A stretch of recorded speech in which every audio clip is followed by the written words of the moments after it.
Philosophy class 12। আজকে আমি একটি গুরুত্বপূর্ণ একটি দর্শনের ক্লাস নিচ্ছি, যেখানে তোমরা বোর্ডে দেখতে পাচ্ছ সাজেশন ফর 2024, অর্থাৎ যে সমস্ত ছাত্রছাত্রী 2024 সালে দর্শন বিষয়ে ফাইনাল পরীক্ষা দেবে তাদের জন্য আমি একটি লাস্ট মুহূর্তের একটি সাজেশন করেছি। মোটামুটি বেশিরভাগ ক্ষেত্রে আমি ইয়ারের প্রশ্নগুলোকে নিয়ে একত্রিত করে একটি সাজেশন করেছি তোমাদের জন্য, যাতে করে তোমরা এমনিতেই অনেকেই প্রিপারেশন করে নিয়েছো, তো আর একবার তোমরা এই সাজেশনের মধ্যে পেয়ে যাবে এমসিকিউ এবং এসিকিউ। এমসিকিউ আর এসিকিউ এর প্রশ্ন এবং উইথ আনসার, অর্থাৎ দুটো একসাথে তোমরা এখানে পেয়ে যাবে। এই ভিডিওটা তোমরা একটু ফলো করো, তাহলে তোমরা পুরো 2024 সালে যে সমস্ত প্রশ্নগুলো আসার সম্ভাবনা অনেক বেশি, বিশেষ করে এমসিকিউ, এসিকিউ এবং আমরা যে ব্রড প্রশ্নগুলো আসে বচন থেকে বা অমাধ্যম অনুমান থেকে বা নিরপেক্ষ ন্যায় থেকে কি ধরনের টিকা আসতে পারে, একই সাথে আমরা একটু যদি আমরা আরোহ অনুমানের দিকে যাই, সেখানেও আমরা দেখতে পাবো যে মিলের যে গুরুত্বপূর্ণ পরীক্ষণমূলক পদ্ধতিগুলির মধ্যে কোন পদ্ধতিটা 2024 সালের জন্য খুব ইম্পর্টেন্ট, সেই পদ্ধতিকেও আমি এখানে উল্লেখ করেছি এবং মিলের আরোহমূলক দোষগুলোকেও আমি এখানে সাজেশনের আকার দিয়েছি। তো তোমরা একটু ভিডিওটা ফলো করো, এখানে তোমরা পুরোপুরি পেয়ে যাবে এমসিকিউ এর প্রশ্ন সহ আনসার এবং এসিকিউ এর প্রশ্ন সহ আনসার। তো ভিডিওটা তোমরা দেখো। প্রথম প্রশ্ন, যদি একটি অবরোহ যুক্তির সিদ্ধান্ত সত্য হয় তাহলে যুক্তিটি কি হবে? উত্তর হবে বৈধ। নেক্সট, একটি আরোহ যুক্তির সিদ্ধান্ত সর্বদা, উত্তর হবে সম্ভাব্য। নেক্সট, যুক্তির আকার কি? উত্তর, যুক্তির কাঠামো বা গঠনকেই আকার বলা হয়। নেক্সট প্রশ্ন, বৈধতা ও সত্যতার মধ্যে কিসের সম্বন্ধ? উত্তর হবে বৈধতা যুক্তির ধর্ম, কিন্তু সত্যতা বচনের ধর্ম। একটু বচন লেখাটা মিস্টেক হয়ে গেছে, একটু কারেকশন করে নাও। পরের প্রশ্ন, বৈধতা ও অবৈধতার প্রশ্নটি অবরোহ যুক্তির সঙ্গে যুক্ত। পরের প্রশ্ন, একটি অবরোহ যুক্তি কখন বৈধ হয়? উত্তর হবে সব যুক্তিবাক্য সত্য এবং সিদ্ধান্ত মিথ্যা না হলে। পরের প্রশ্ন, যুক্তি কাকে বলে? উত্তর, অনুমানের ভাষায় প্রকাশিত রূপকে যুক্তি বলে। পরের প্রশ্ন, লোজস শব্দটির অর্থ কি? উত্তর, চিন্তা। বৈধ অবরোহ যুক্তির সিদ্ধান্ত সত্য হতে পারে, আবার মিথ্যা হতে পারে। বিবৃতিটি সত্য। যুক্তির বস্তুগত সত্যতা কি? উত্তর, যুক্তির বক্তব্যের বিষয়ের সঙ্গে যদি বাস্তবে মিল থাকে তাহলে তাকে বলা হয় বস্তুগত সত্যতা। পরের প্রশ্ন, অনুমান ও যুক্তির মধ্যে পার্থক্য কি? উত্তর, অনুমান হলো একটি মানসিক প্রক্রিয়া, কিন্তু যুক্তি হলো ভাষায় প্রকাশিত অনুমান। পরের প্রশ্ন, সামান্যীকরণ বলতে কি বোঝো? উত্তর, বিশেষ ধারণা থেকে সামান্য ধারণার উপনীত হওয়ার অথবা বিশেষ বিশেষ ঘটনা পর্যবেক্ষণ করে সামান্য বচন গঠন করতে পারি, তাকেই সামান্যীকরণ বলা হয়। পরের প্রশ্ন, ভালো বা উত্তম উপমা যুক্তির একটি উদাহরণ দাও। উত্তর, পৃথিবী ও মঙ্গল এই দুটি গ্রহ সূর্যের চারিদিকে ঘোরে।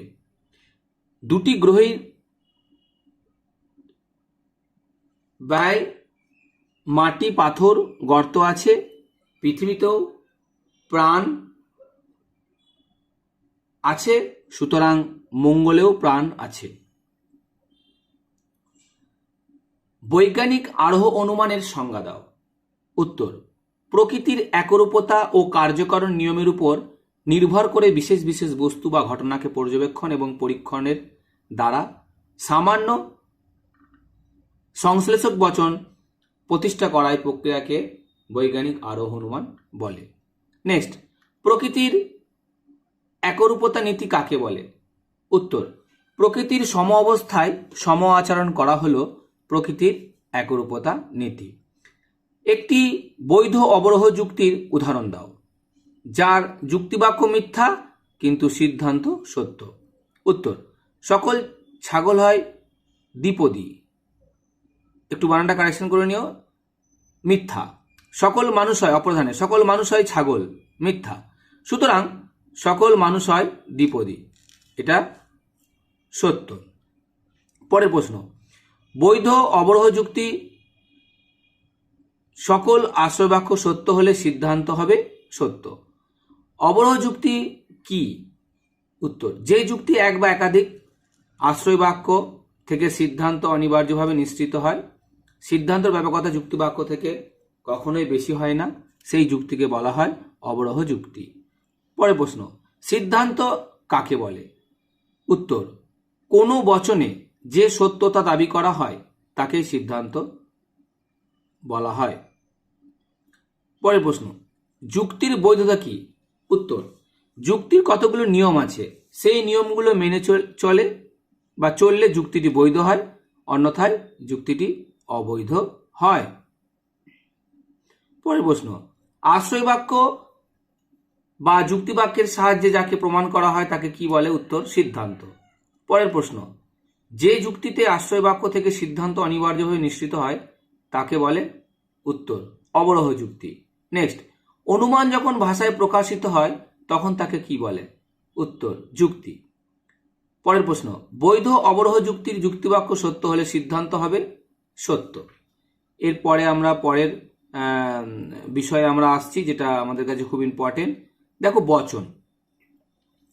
বচন থেকে প্রথমত হচ্ছে যে ব্রড প্রশ্ন আসার সম্ভাবনা অনেক বেশি 8 নাম্বারের, সেটা হচ্ছে বচন কি, জিজ্ঞাসা চিহ্ন 2 আসবে, আর উদাহরণ সহ বাক্য ও বচনের মধ্যে পার্থক্য লেখো 6। আমি আরেকটা প্রশ্ন দিয়েছি, বচন কি, উদাহরণ সহ নিরপেক্ষ বচন ও সাপেক্ষ বচনের মধ্যে পার্থক্য উল্লেখ করো। আর একটা প্রশ্ন আছে, নিরপেক্ষ বচন কি, জিজ্ঞাসা চিহ্ন, নিরপেক্ষ বচনের গুণ ও পরিমাণ অনুযায়ী নিরপেক্ষ বচনের শ্রেণী বিভাগ করো, নিরপেক্ষ বচনের অংশগুলি দেখাও।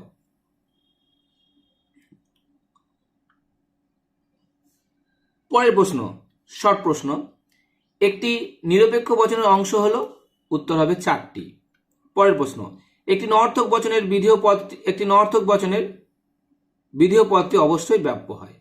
পরের প্রশ্ন, সম্বন্ধ অনুসারে বচন 2 প্রকার, সাপেক্ষ, নিরপেক্ষ। যে বচনে কেবল বিধেয় পদ ব্যাপ্য হয় তাকে বলা হয় ও বচন। আদর্শ নিরপেক্ষ বচনের বিভিন্ন অংশগুলো কি কি? উত্তর, পরিমাণক, উদ্দেশ্য, বিধেয়, সংযোজক। পরের প্রশ্ন, নিরপেক্ষ বচনের সংযোগী কি বা সংযোজক কি? উত্তর হবে, সংযোজক হলো উদ্দেশ্য পদ এবং বিধেয় পদের মধ্যে সম্পর্ক যুক্ত করে।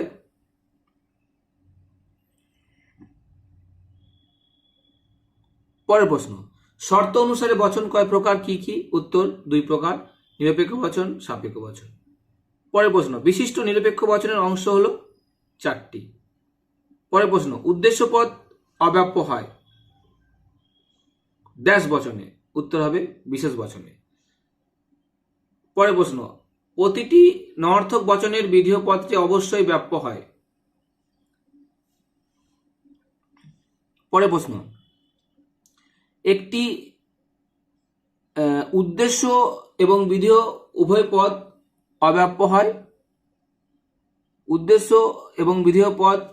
উদ্দেশ্য পদ এবং বিধেয় পদ অব্যাপ্য হয় আয় বচনে।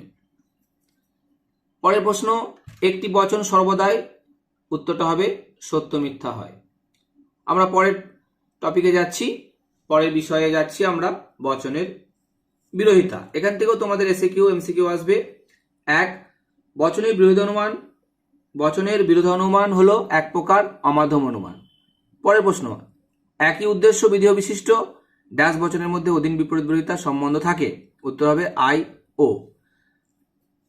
পরের প্রশ্ন, অসম বিরোধিতার ক্ষেত্রে যদি বিশেষ বচনটি সত্য হয় তাহলে সামান্য বচনটির সত্য মূল্য কি হবে, উত্তর হবে মিথ্যা। পরের প্রশ্ন, বচনের বিরোধিতার ক্ষেত্রে সামান্য সহার্থক বচন সত্য হলে একই উদ্দেশ্য বিধেয়যুক্ত বিশেষ নয়ার্থক বচনের সত্য মূল্য হবে সত্য। পরের প্রশ্ন, অসম বিরোধিতার একটি দৃষ্টান্ত দাও। সকল মানুষ হয় মরণশীল, কোনো কোনো মানুষ হয় মরণশীল।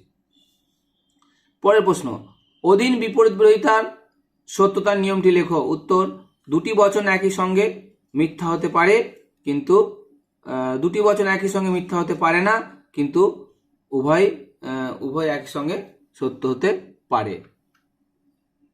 পরের প্রশ্ন, বচনের বিরোধিতা দুটি শর্ত লেখো। এক, একই উদ্দেশ্য বিধেয়যুক্ত দুটি বচন থাকবে। দুই, একই উদ্দেশ্য এবং বিধেয়যুক্ত দুটি বচনের উদ্দেশ্য বিধেয় পরিবর্তন হবে না। পরের প্রশ্ন, বিপরীত বিরোধিতা এবং বিরুদ্ধ বিরোধিতার মধ্যে পার্থক্য লেখো। এগুলো তোমরা অলরেডি করেছো, তোমরা জানো, একটি পার্থক্য লিখে দেবে। পরের প্রশ্ন, বিরুদ্ধ বিরোধিতার দুটি শর্ত লেখো। এটা একই রকম ভাবে করবে, যেখানে বিরুদ্ধ বিরোধিতা এ বচনের সাথে ও বচন হয়, ই বচনের সাথে আই বচনের হয়। পরের প্রশ্ন, বচনের বিরোধিতার আবশ্যিক শর্তটা কি, উত্তর হবে বচনের দুটির মধ্যে অর্থাৎ বচন দুটির মধ্যে একই উদ্দেশ্য ও একই বিধেয় পদ থাকবে। পরের প্রশ্ন, বিরুদ্ধ বিরোধিতা একটি দৃষ্টান্ত দাও। তোমরা পারবে, এ বচনের সাথে ও বচনের একটি দৃষ্টান্ত তোমরা দিয়ে দেবে। পরের প্রশ্ন, একই উদ্দেশ্য বিধেয় বিশিষ্ট এবং ও বচন হলো পরস্পরের ড্যাশ অধীন বিপরীত বিরোধিতার সম্বন্ধ। পরের টপিকে আমরা যাচ্ছি, অমাধ্যম অনুমান, যেখানে বলা হয়েছে প্রথমে ব্রড প্রশ্ন, বিবর্তন কি, বিবর্তনের নিয়মগুলি উদাহরণ সহকারে ব্যাখ্যা করো। 8 নাম্বার 2 যুক্ত 6। পরের প্রশ্ন, দৃষ্টান্ত সহ মাধ্যম অনুমান, অমাধ্যম অনুমানের মধ্যে পার্থক্য উল্লেখ করো। নিষেধমূলক আবর্তন কি, এই প্রকার আবর্তন কি বৈধ, প্রথমে 4, তারপরে 2, তারপরে 2। পরের প্রশ্ন, এ বচনের সরল আবর্তন সম্ভব, ব্যাখ্যা, ও বচনের আবর্তন সম্ভব নয়, কেন, আলোচনা করো। পরের প্রশ্ন, বস্তুগত বিবর্তন স্বীকার করেছেন কে, উত্তর হবে মিল বেইন। বস্তুগত বিবর্তন স্বীকার করেছেন কে, উত্তর হবে বেইন। পরের প্রশ্ন, এ বচনের সরল আবর্তনের ক্ষেত্রে সিদ্ধান্তটি হলো ড্যাশ, এ হবে। বিবর্তনের একটি ড্যাশ অবরোহ যুক্তি। একটি অমাধ্যম অনুমানে আশ্রয় বাক্যের সংখ্যা হলো ড্যাশ একটি। সরল আবর্তন এবং অসরল আবর্তনের মধ্যে একটি পার্থক্য উল্লেখ করো। সরল আবর্তনের পরিমাণের পরিবর্তন হয় না, অসরল আবর্তনের পরিমাণে পরিবর্তন হয়। পরের প্রশ্ন, আবর্তনের ব্যাপ্যতা সংক্রান্ত নিয়মটি কি, উত্তর যে পদ যুক্তিবাক্যে ব্যাপ্য হয়নি সেই পদ সিদ্ধান্তে ব্যাপ্য হতে পারে না। পরের প্রশ্ন, বিবর্তনের বৈধতার গুণ সংক্রান্ত নিয়মটি কি, বিবর্তনের ক্ষেত্রে যুক্তিবাক্য এবং সিদ্ধান্ত গুণ ভিন্ন হবে। পরের প্রশ্ন, এ বচনের সরল আবর্তনের একটি বাস্তব দৃষ্টান্ত দাও। উত্তর সকল মাতা হয় জননী, সিদ্ধান্ত সকল জননী হয় মাতা। আমরা পরের টপিকে যাচ্ছি, নিরপেক্ষ ন্যায়। দেখো, নিরপেক্ষ ন্যায় আমরা জানি যে হয় টিকা আসবে অথবা নিরপেক্ষ ন্যায়ের বৈধতা বিচার আসবে। তো প্রথমে তোমাদের বৈধতা বিচার আসবে, তারপরে টিকা। তো বৈধতা বিচার তোমরা প্র্যাকটিস যেভাবে করেছো সেভাবেই তোমরা করবে। যদি তোমাদের কাছে মনে হয় বৈধতা বিচারটা আমাদের সহজ, তাহলে তোমরা সেটাই করবে। আর যদি মনে হয় আমাদের কাছে খুবই কঠিন, তাহলে তোমরা টিকা লেখো অথবা টিকা লেখো। অবৈধ সাধ্য দোষ 2, চারিপদ গঠিত দোষ 3, অবৈধ পক্ষ দোষ 4, নয়ার্থক জনিত দোষ। এগুলো তোমাদের অলরেডি প্র্যাকটিস করে দেওয়া হয়েছে। পরের প্রশ্ন, একটি বৈধ নিরপেক্ষ ন্যায় অনুমানে দুটি আশ্রয় বাক্য থাকে, অর্থাৎ একটি বৈধ নিরপেক্ষ ন্যায়ের ড্যাশটি আশ্রয় বাক্য থাকে, দুটি আশ্রয় বাক্য থাকে। পরের প্রশ্ন, ডিমারিস মূর্তিটি বৈধ হয় কোন সংস্থানে, উত্তর হবে চতুর্থ সংস্থানে। পরের প্রশ্ন, পক্ষপদ পক্ষ আশ্রয় বাক্য ছাড়া অন্য কোন স্থানে থাকে? না সিদ্ধান্তের উদ্দেশ্য স্থানে। পরের প্রশ্ন, কখন একটি নিরপেক্ষ ন্যায় অব্যাপ্য হেতু দোষ ঘটে? উত্তর, নিরপেক্ষ ন্যায় হেতুপদ উভয় যুক্তি বাক্যের মধ্যে একবার ও যখন ব্যাপ্য হয় না। পরের প্রশ্ন, নিরপেক্ষ ন্যায়ের মূর্তি কাকে বলে? উত্তর, গুণ ও পরিমাণ অনুসারে ন্যায় যে রূপ বা আকৃতি দেখা যায় সেগুলিকে মূর্তি বলা হয়। পরের প্রশ্ন, ফেরিসন মূর্তিটি বৈধ হয় কোন সংস্থানে? উত্তর হবে চতুর্থ সংস্থানে। ফেসাপো মূর্তিটি বৈধ হয় কোন সংস্থানে? উত্তর হবে চতুর্থ সংস্থানে। পরের প্রশ্ন, ন্যায় অনুমানের যে পদ সিদ্ধান্ত বাক্যে দুটির থাকে কিন্তু সিদ্ধান্তে থাকে না তার নাম হলো হেতুপদ। এ ও মূর্তিটি বৈধ হয় কোন সংস্থানে? উত্তর হবে দ্বিতীয় সংস্থানে। পরের প্রশ্ন, পরের টপিক হচ্ছে আমরা জানি যে প্রাকল্পিক ও বৈকল্পিক ন্যায়। 1 নম্বর প্রশ্ন, প্রাকল্পিক এবং বৈকল্পিক ন্যায়ের প্রথম প্রশ্ন, বৈকল্পিক নিরপেক্ষ ন্যায়ের একটি বিকল্পকে অস্বীকার করে অপর বিকল্পকে স্বীকার করলে কি হয়?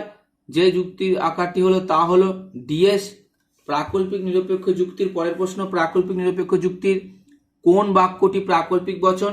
উত্তর, প্রধান বাক্যটি অর্থাৎ প্রধানাশ্র বাক্যটি। পরের প্রশ্ন, একটি মিশ্র বৈকল্পিক ন্যায় অবৈধ হয় কি দোষ হয়? একটি মিশ্র বৈকল্পিক ন্যায় অবৈধ হলে কি দোষ হয়? উত্তর হবে বিকল্প স্বীকারজনিত দোষ। পরের প্রশ্ন, গঠনমূলক প্রাকল্পিক ন্যায়ের একটি উদাহরণ দাও। উত্তর হবে যদি মেঘ করে তাহলে বৃষ্টি হবে, মেঘ করেছে সুতরাং বৃষ্টি হবে। পরের প্রশ্ন, বৈকল্পিক বচন কমপক্ষে কটি বিকল্প থাকে? উত্তর হবে দুটি। বিসংবাদী বিকল্প বলতে কি বোঝায়? উত্তর হবে যখন কোনো বিকল্প বচনের দুটি বিকল্প পরস্পর বিরুদ্ধে হয় তখন দুটি বিকল্প একসঙ্গে সত্য হতে পারে না, তখন তাকে বলা হয় বিসংবাদী বিকল্প। পরের প্রশ্ন, বিসংবাদী বিকল্প একটি দৃষ্টান্ত দাও। উত্তর হবে কুকুরটি জীবিত অথবা মৃত। পরের প্রশ্ন, অনুগ স্বীকারজনিত দোষের একটি উদাহরণ দাও। না যদি মেঘ করে তবে বৃষ্টি হয়, বৃষ্টি হয়েছে, মেঘ করেছে।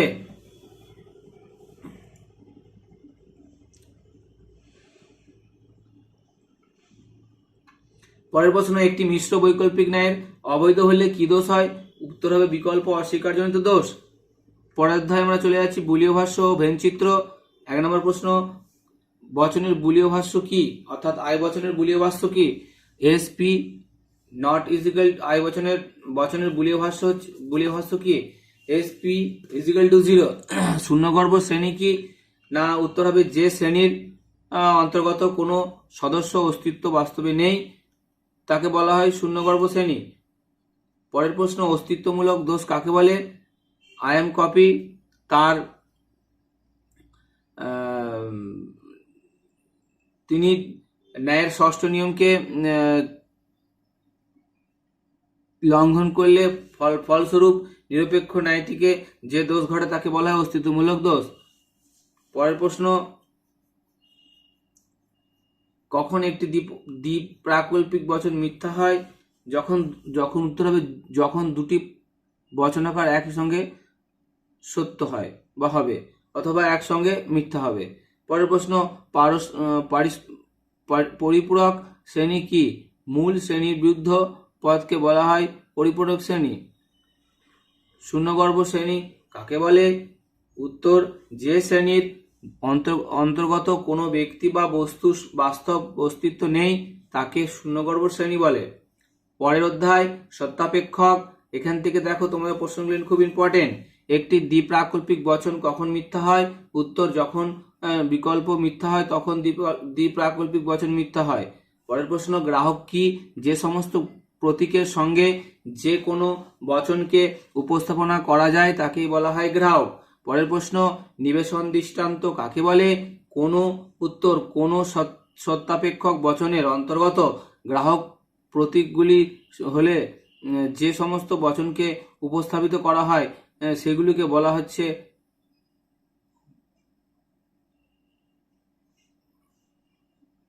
নিবেশন দৃষ্টান্ত কাকে বলে? কোনো সত্যাপেক্ষক বচনের অন্তর্গত গ্রাহক প্রতীকগুলির স্থলে যে সমস্ত বচনকে উপস্থাপিত করা হচ্ছে সেগুলিকে বলা হয় নিবেশন দৃষ্টান্ত। পরের প্রশ্ন, শতসত্য বচনাকার কি?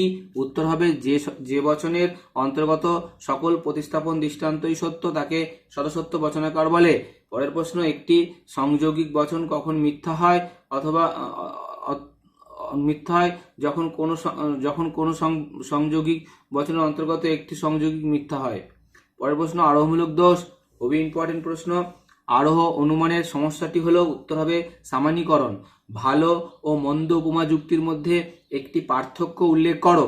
উত্তর হবে ভালো উপমা বা সাদৃশ্য প্রাসঙ্গিক হলো হয়, অন্যদিকে মন্দ উপমা হচ্ছে যুক্তির সাদৃশ্য প্রাসঙ্গিক হয় না। পরের প্রশ্ন, মন্দ উপমা যুক্তির একটি দৃষ্টান্ত দাও। উত্তর হবে মানুষের মতো গাছেরও প্রাণ আছে বলে তা বিচার বিশ্লেষণ করতে পারি। পরের প্রশ্ন, আরোহ অনুমানের বস্তুগত ভিত্তিগুলি কি কি? উত্তর হবে পর্যবেক্ষণ পরীক্ষণ। পরের প্রশ্ন, বৈজ্ঞানিক আরোহ অনুমানে কি মূল্যহীন বলা যায়? উত্তর হবে বলা যায়, কারণ অবৈজ্ঞানিক আরোহ অনুমানের সিদ্ধান্তকে প্রকল্প হিসেবে ধরে বৈজ্ঞানিক আরোহ অনুমান গড়ে ওঠে। পরের প্রশ্ন, আরোহ অনুমানের স্তর বিভাগগুলি উল্লেখ করো। আরোহ অনুমানের স্তর বিভাগগুলি তিনটি: বৈজ্ঞানিক আরোহ অনুমান, অবৈজ্ঞানিক আরোহ অনুমান আর আরোহ অনুমান, সাদৃশ্যমূলক আরোহ অনুমান। পরের প্রশ্ন, আরোহ যুক্তির সিদ্ধান্ত সবসময় সম্ভাব্য। পরের প্রশ্ন, অবৈজ্ঞানিক আরোহ অনুমানের সিদ্ধান্তটি কোন প্রকার বচন? উত্তর হবে সামান্য সংশ্লেষকমূলক বচন। পরের প্রশ্ন, আরোহ অনুমানের সর্বপ্রধান বৈশিষ্ট্যটি হলো? উত্তর হবে আরোহমূলক দোষ। পরের প্রশ্ন, খুব মনোযোগ দিয়ে তোমরা ভালো করে ভিডিও দেখো। সামান্যীকরণ বলতে কি বোঝো? না, কয়েকটা বিশেষ বস্তু বা ঘটনাকে পর্যবেক্ষণ করে একটি সামান্য বচন প্রতিষ্ঠা করাকেই বলা হয় সামান্যীকরণ। কারণ কি? এবারে কারণ থেকে দেখো। বহু কারণবাদের সমর্থন করেন। উত্তর হবে বেইন। পরের প্রশ্ন, কারণ হলো শর্তের সমষ্টি। উত্তর হবে শর্তের সমষ্টি। পর্যাপ্ত শর্ত কি? যে শর্তটি উপস্থিতি থাকলে কোনো কার্য ঘটে তাকেই বলা হয় পর্যাপ্ত শর্ত। পর্যাপ্ত শর্ত কি? যে শর্তটি উপস্থিত থাকলে কোনো কার্য ঘটে তাকেই বলা হয় কারণের পর্যাপ্ত শর্ত। পরের প্রশ্ন, এক কারণবাদকে সমর্থন করেন কপি। বাস্তব অবিনশ্বরতা সৃষ্টি কি? না, কারণের পরিমাণগত লক্ষণ। পরের প্রশ্ন, কারণ ও শর্তের মধ্যে পার্থক্য কি? উত্তর হবে কারণ হলো কার্যের অপরিবর্তনীয় শর্তান্তহীন নিয়ত পূর্ববর্তী ঘটনা। শর্ত হলো কারণের এক অপরিহার্য অংশ। পরের প্রশ্ন, পর্যাপ্ত শর্ত হিসাবে কারণের একটি দৃষ্টান্ত দাও। উত্তর হবে হৃৎপিণ্ড গুলিবিদ্ধ হওয়ার হলো মৃত্যুর পর্যন্ত শর্তের একটি কারণ বা উদাহরণ। পরিমাণের দিক থেকে কারণ ও কার্য সমান একথা বলেছেন কে? কারভেদ রিড। পরের প্রশ্ন, বহু কারণবাদের একটি অসুবিধা উল্লেখ করো। উত্তর হবে বিশেষ অর্থে গ্রহণ করলে ভ্রান্ত প্রতিপন্ন হবে। পরের প্রশ্ন, আবশ্যিক ও পর্যাপ্ত শর্ত হিসাবে কারণের একটি দৃষ্টান্ত দাও। না, উত্তর হবে ভিজা জ্বালানিতে অগ্নি সংযোগ করলে ধোঁয়া উৎপন্ন হবে। পরের প্রশ্ন, কারণ শব্দ দ্বারা পর্যাপ্ত আবশ্যিক শর্তকে নির্দেশ করেন। উক্তিটি বেইনের। কারণের পরিমাণগত লক্ষণের মূল ভিত্তিগুলি কি কি? নিত্যতার নীতি এবং শক্তির নিত্যতার নীতি। পরের প্রশ্ন, কারণ ও শর্তের মধ্যে মূল পার্থক্য কি?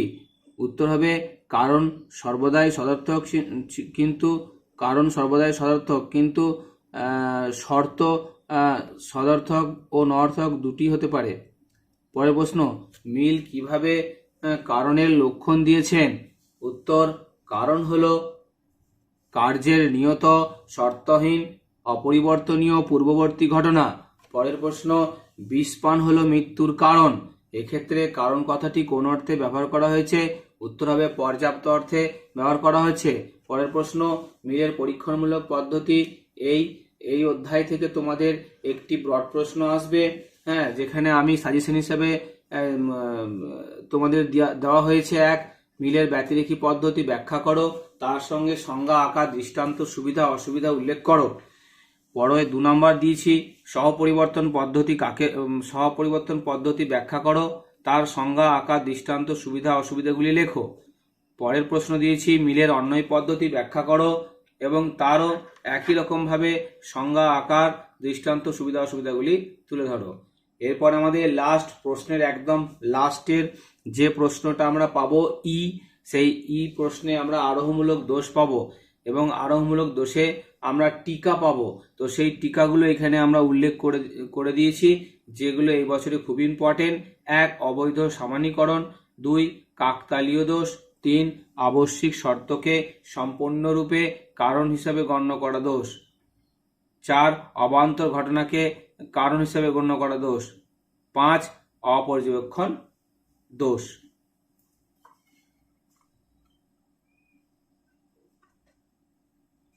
উচ্চ মাধ্যমিক ফিলসফির সমস্ত ছাত্রছাত্রীদেরকে অনেক অনেক শুভেচ্ছা, অভিনন্দন। উচ্চ মাধ্যমিক 2024 সালের সমস্ত ছাত্রছাত্রীদের আগাম শুভেচ্ছা এবং অভিনন্দন রইল আমার পক্ষ থেকে। সবার পরীক্ষা যেন খুব খুব ভালো হয় এবং তোমরা এই যে ভিডিওটা আজকে দেখলে, এই ভিডিওটা থেকে তোমরা একটা মোটামুটি একটা ধারণা পেয়ে গেলে যে 2024 সালে ফিলসফি ক্লাস 12 এর কি ধরনের প্রশ্ন আসতে পারে।